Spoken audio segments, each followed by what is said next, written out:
ধানমন্ডি ৩২ নম্বরে বঙ্গবন্ধু শেখ মুজিবুর রহমানের বাড়ি সংলগ্ন সড়ক ও আশপাশের এলাকা দখলে নিয়েছে বৈষম্য বিরোধী ছাত্র আন্দোলনের ছাত্র জনতা। ভোর থেকেই ওই এলাকামুখী বিভিন্ন সড়ক ও গলিতে পাহারা বসায় তারা। বঙ্গবন্ধুর বাড়ির দিকে কাউকেই যেতে দেয়া হচ্ছে না। পূর্বে শুক্রাবাদ মোড় থেকে মেট্রো শপিং মল পর্যন্ত রাস্তা এখনও তাদের দখলে। একটু পরপর মিছিল নিয়ে বের হয়ে ধানমন্ডি ২৭ ঘুরে আবার ওই রাস্তায় জড়ো হচ্ছেন তারা। মিছিলকারীদের হাতে জাতীয় পতাকা ও লাঠিসোঁটা রয়েছে। আইন শৃঙ্খলা রক্ষায় সেনাবাহিনীর সদস্যরা ৩২ নম্বরের সামনে অবস্থান করছেন।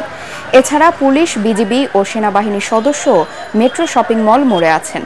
এ পরিস্থিতিতে ১৫ আগস্টে বঙ্গবন্ধু শেখ মুজিবুর রহমানের প্রতি শ্রদ্ধা জানাতে আওয়ামী লীগের কোনো নেতৃবৃন্দকে ধানমন্ডি ৩২ নম্বরে দেখা যায়নি।